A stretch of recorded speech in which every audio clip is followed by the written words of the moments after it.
தமிழ்நாட்டின் பல்வேறு பகுதிகளில் பெய்த மழை, குற்றாலத்தில் வெள்ளப்பெருக்கு உள்ளிட்ட செய்திகளை டாப் 5 தமிழ்நாடு பகுதியில் பார்க்கலாம்.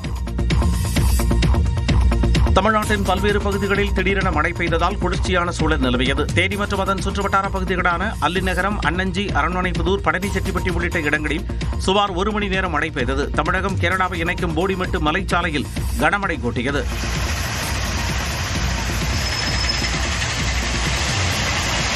தென்காசி மாவட்டத்தில் வாசுதேவநல்லூர், சிவகிரி, இலஞ்சி, குற்றாலம் உள்ளிட்ட பகுதிகளில் பெய்த மழையால் குளிர்ச்சியான சூழல் நிலவியது.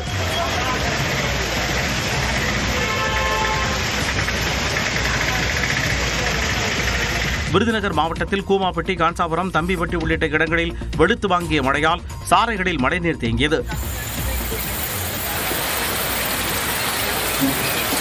கோவை தொண்டாமுத்தூர் சுற்றுவட்டார பகுதிகளில் பெய்த மழையால் இருசக்கர வாகனத்தில் செல்வோர் அவதியடைந்தனர். கொடைக்கானலில் பெய்த மழையால் வாகனங்கள் மெதுவாக ஊர்ந்து சென்றன.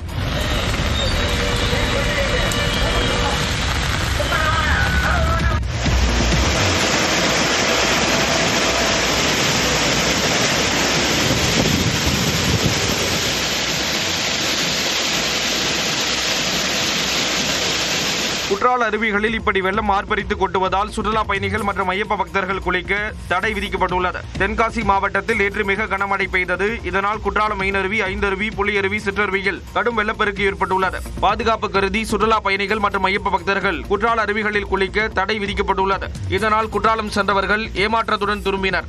அதே நேரம் தேனி மாவட்டம் கம்பம் அருகே உள்ள சுருளி அருவியில் சுற்றுலா பயணிகள் உற்சாக குளியல் போட்டனர்.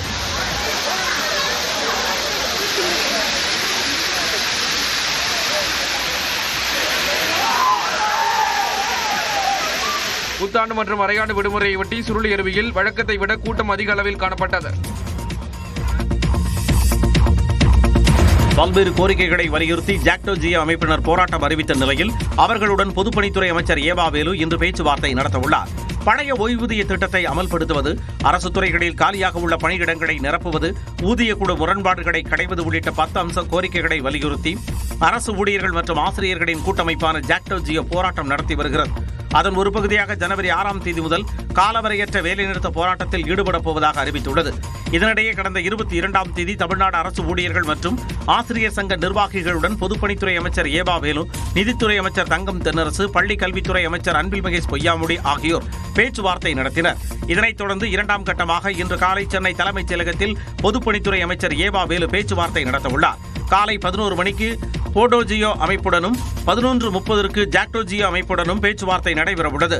அரசு ஊழியர்களின் ஓய்வூதியம் தொடர்பாக ககன்தீப் சிங் தலைமையில் அமைக்கப்பட்ட குழு தனது அறிக்கையை சமர்ப்பித்துள்ள நிலையில் 2வது கட்ட பேச்சுவார்த்தை நடைபெறவுள்ளது குறிப்பிடத்தக்கது.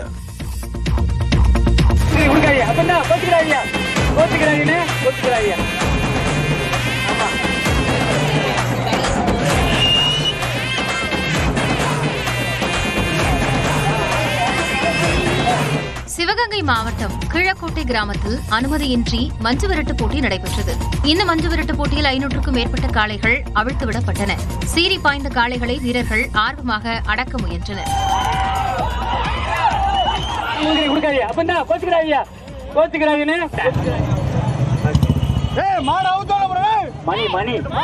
காளைகள் முட்டியதில் காயமடைந்த 10க்கும் மேற்பட்டோர் மருத்துவமனையில் அனுமதிக்கப்பட்டனர். அதேபோல காரைக்குடி அருகே கல்லல் கீழக்கோட்டை கிராமத்தில் அனுமதியின்றி மஞ்சுவிரட்டு நடைபெற்றது. பல்வேறு மாவட்டங்களைச் சேர்ந்த 500க்கும் மேற்பட்ட காளைகள் இதில் அவிழ்த்துவிடப்பட்டன.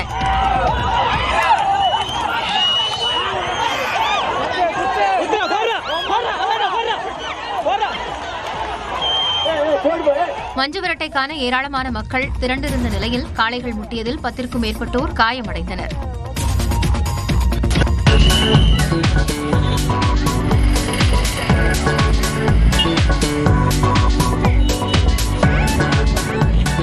ஆங்கில புத்தாண்டின் விடுமுறையை ஒட்டி சுற்றுலா தலங்களில் கூட்டம் அலைமோதியது.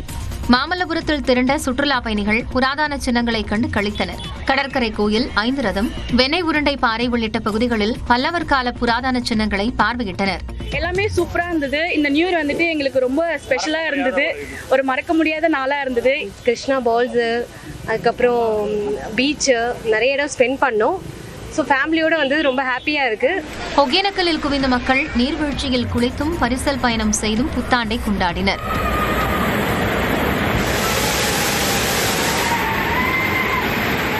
சேலம் குறும்பப்பட்டி உயிரியல் பூங்காவில் குடும்பம் குடும்பமாக சென்ற மக்கள் பல்வேறு விலங்குகளை கண்டு மகிழ்ந்தனர்.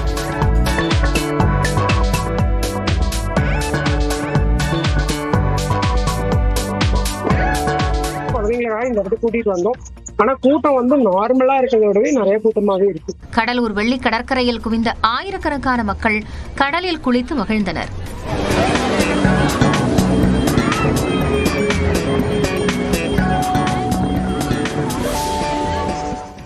தமிழ்நாட்டின் அரசியல் களத்தை பரபரப்பாக்கிய செய்திகளை டாப் 5 அரசியல் செய்திகள் பகுதியில் பார்க்கலாம். புத்தாண்டு நாளையொட்டி மெரினா கடற்கரையில் உள்ள திமுக முன்னாள் தலைவர்கள் பேரறிஞர் அண்ணா மற்றும் கருணாநிதி நினைவிடங்களில் முதலமைச்சர் மு க ஸ்டாலின் மரியாதை செலுத்தினார். அலங்கரித்து வைக்கப்பட்டிருந்த நினைவிடங்களுக்கு இரவில் சென்ற முதலமைச்சர் மலர் தூவி மரியாதை செலுத்தினார். மேலும் அங்கு குழுமியிருந்த பொதுமக்களிடம் தனது புத்தாண்டு வாழ்த்தை பரிமாறிக்கொண்டார். முன்னதாக புத்தாண்டு தினத்தில் முதலமைச்சர் மு க ஸ்டாலினை அமைச்சர்கள், திமுக எம்பிக்கள், சட்டமன்ற உறுப்பினர்கள் சந்தித்து வாழ்த்துக்களை தெரிவித்தனர்.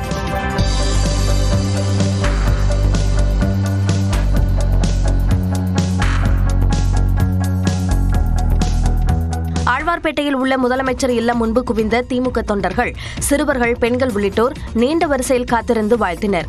முதலமைச்சருக்கு புத்தகங்கள், பொன்னாடைகள், பூங்கொத்துக்களை கொடுத்தனர். இதுகுறித்து தனது எக்ஸ் பக்கத்தில் பதிவிட்டுள்ள முதலமைச்சர், புது வெற்றியை தேடித்தரவுள்ள தொண்டர்களுடன் தொடங்கியது புத்தாண்டு என குறிப்பிட்டுள்ளார்.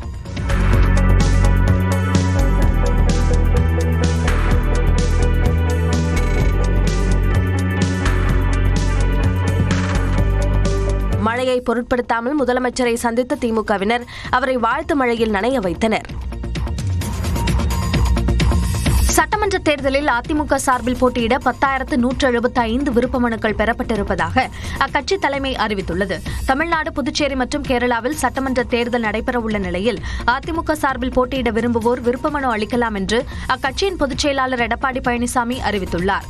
சென்னை ராயப்பேட்டையில் உள்ள கட்சி தலைமை அலுவலகத்தில் டிசம்பர் 15ஆம் தேதி முதல் 23ஆம் தேதி வரையும், டிசம்பர் 28ஆம் தேதி முதல் 31ஆம் தேதி வரையும் விருப்ப மனுக்கள் விநியோகம் செய்யப்பட்டன. இந்த நிலையில் அதிமுக பொதுச் செயலாளர் எடப்பாடி பழனிசாமி தங்களது தொகுதியில் போட்டியிட வேண்டும் என்று 2187 பேர் விருப்பமனு அளித்திருப்பதாக கட்சி தலைமை தெரிவித்துள்ளது.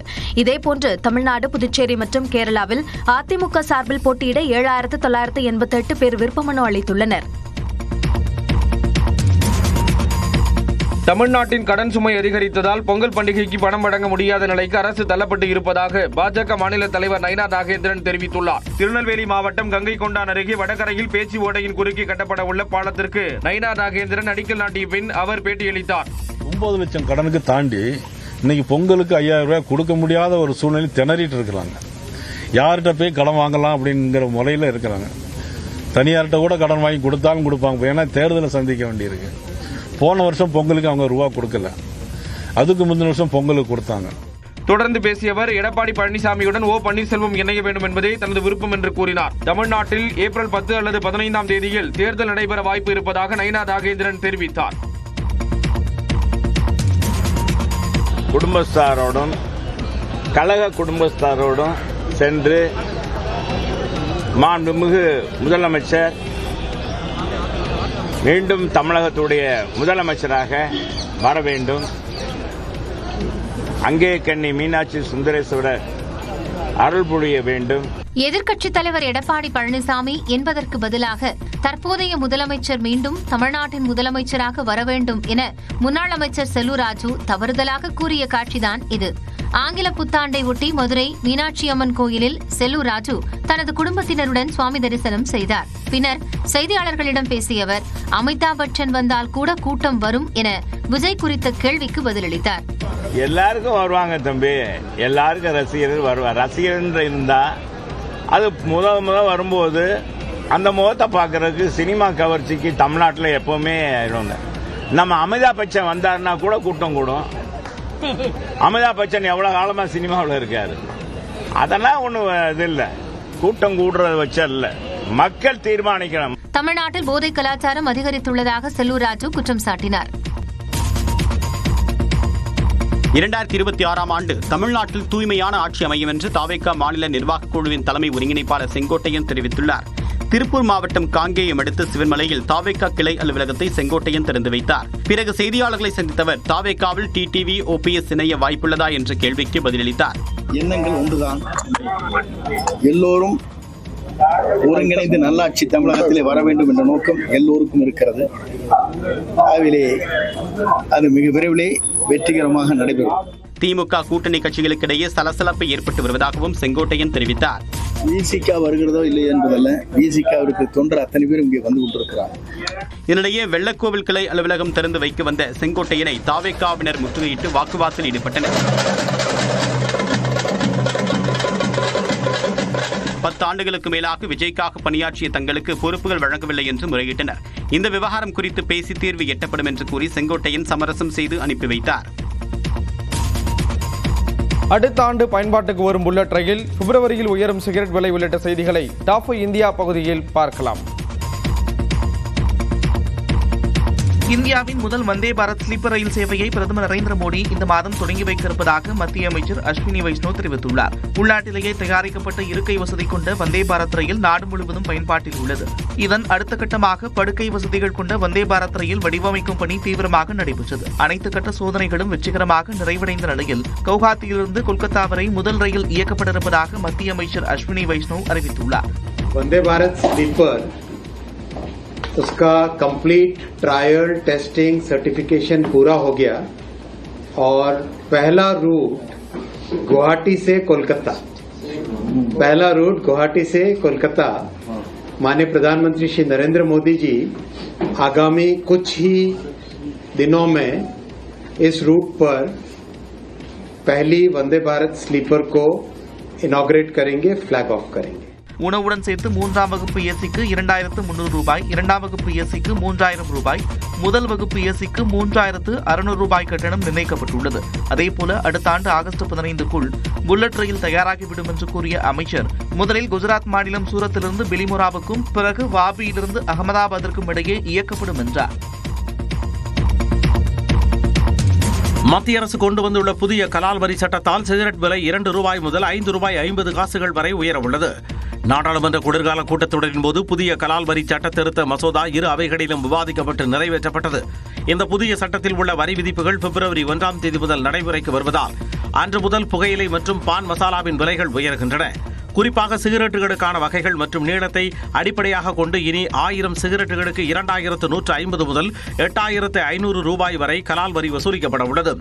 இந்த வரிச்சுமையை சமாளிக்க சிகரெட்டுகளின் விலையை 18 முதல் 35% வரை தயாரிப்பு நிறுவனங்கள் உயர்த்தும் என்று எதிர்பார்க்கப்படுகிறது. இதனால் 65 மில்லிமீட்டர் வரை அளவுள்ள பில்டர் அல்லாத சிகரெட் விலை 2 ரூபாய் 5 காசுகள் வரை உயர வாய்ப்புள்ளது. இதே அளவிலான பில்டர் சிகரெட் விலை 2 ரூபாய் 10 காசுகளும், 65 முதல் 70 மில்லிமீட்டர் வரையிலான சிகரெட் விலை 4 ரூபாய் வரையிலும் உயர்த்தப்படலாம்.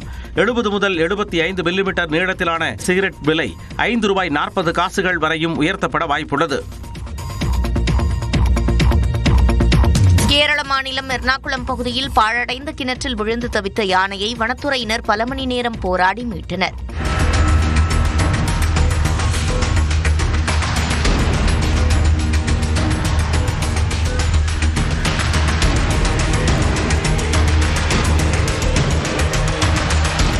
ஆலுவா அருகே மேக்காபால பகுதியில் தனியார் தோட்டத்தில் உள்ள பாழடைந்த கிணற்றில் குட்டி யானை ஒன்று தவறி விழுந்து தவித்தது. வெளியேற முடியாமல் யானை பிளறியதை கேட்டு அப்பகுதி மக்கள் அளித்த தகவலின் பேரில் வனத்துறையினர் விரைந்தனர். பொக்கை இயந்திரம் மூலம் கிணற்றையொட்டி பள்ளம் வெட்டி யானை மேலே ஏற வழி ஏற்படுத்தினர். ஆனாலும் குட்டி யானை வெளியேற முடியாமல் தவித்ததால் வெடி போட்டு அச்சமூட்டி அதனை மேலே வர வைத்தனர். பின்னர் குட்டி யானைக்கு முதலுதவி சிகிச்சை அளிக்கப்பட்டு அடர்ந்த வனப்பகுதிக்கு கொண்டு செல்லப்பட்டு விடப்பட்டது. திருப்பதி ஏழுமலையான் கோவிலில் இன்று முதல் வரும் 8ஆம் தேதி வரை நேரடி இலவச தரிசனத்திற்கு மட்டுமே அனுமதி என திருமலை தேவஸ்தானம் அறிவித்துள்ளது. வைகுண்ட ஏகாதசியை முன்னிட்டு கடந்த 30ஆம் தேதி அதிகாலை திருப்பதி ஏழுமலையான் கோவிலில் சொர்க்கவாசல் திறக்கப்பட்டது. அன்று முதல் நேற்று இரவு வரை இலவச தரிசனத்திற்கு முன்பதிவு செய்த பக்தர்களுக்கு மட்டுமே அனுமதி அளிக்கப்பட்டது. இதைத் தொடர்ந்து இன்று முதல் வரும் 8ஆம் தேதி வரை நேரடி இலவச தரிசனம் மட்டுமே அனுமதிக்கப்படும் என திருமலை தேவஸ்தானம் அறிவித்துள்ளது. அதன்படி டோக்கன்கள், டிக்கெட் இல்லாமல் நேரடியாக வந்து ஏழுமலையானை தரிசித்து சொர்க்கவாசல் பிரவேசம் செய்யலாம். இந்நிலையில் நேரடி தரிசனம் மூலம் ஏழுமலையானை வழிபட ஆயிரக்கணக்கான பக்தர்கள் சாறை சாறையாக திருப்பதி மலைக்கு வந்த வண்ணம் உள்ளனர். பக்தர்களுக்கு தேவையான உணவு, குடிநீர் உள்ளிட்ட அடிப்படை வசதிகளை திருப்பதி தேவஸ்தானம் ஏற்பாடு செய்துள்ளது.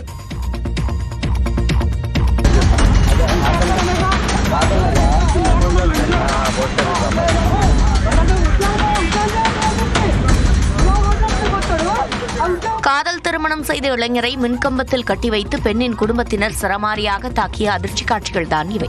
ஆந்திர மாநிலம் ஏலூரு மாவட்டத்திற்குட்பட்ட கானுகொல்லு கிராமத்தைச் சேர்ந்த சாய் சந்தும் அதே ஊரைச் சேர்ந்த சாய் துர்காவும் காதலித்து வந்ததாக தெரிகிறது. சாய்சந்த் வேலைக்கு செல்லாததால் அவருக்கு திருமணம் செய்து கொடுக்க சாய் துர்கா குடும்பத்தினர் மறுப்பு தெரிவித்துள்ளனர். இதனால் சாய்சந்தும் சாய் துர்காவும் ஏலூருவில் உள்ள அம்மன் கோயிலில் கடந்த 29ஆம் தேதி திருமணம் செய்து கொண்டனர். காவல்துறையினரின் அறிவுறுத்தல்படி அந்த பெண்ணின் குடும்பத்தினர் அமைதியாக சென்றதாக கூறப்படுகிறது. இதற்கிடையே சாய்சந்தும் சாய் துர்காவும் தங்களது திருமணம் தொடர்பான புகைப்படங்கள் மற்றும் வீடியோக்களை சமூக வலைதளங்களில் பதிவேற்றியுள்ளனர். இதனை பார்த்து ஆத்திரமடைந்த பெண்ணின் பெற்றோர் மற்றும் உறவினர்கள் சாய்சந்தை பிடித்து மின்கம்பத்தில் கட்டி வைத்து சரமாரியாக தாக்கினர். அதன்பின் சாய் துர்காவையும் அவரது பெற்றோர் வலுக்கட்டாயமாக அழைத்துச் சென்றனர். இந்த சம்பவம் குறித்து காவல்துறையினர் விசாரித்து வருகின்றனர்.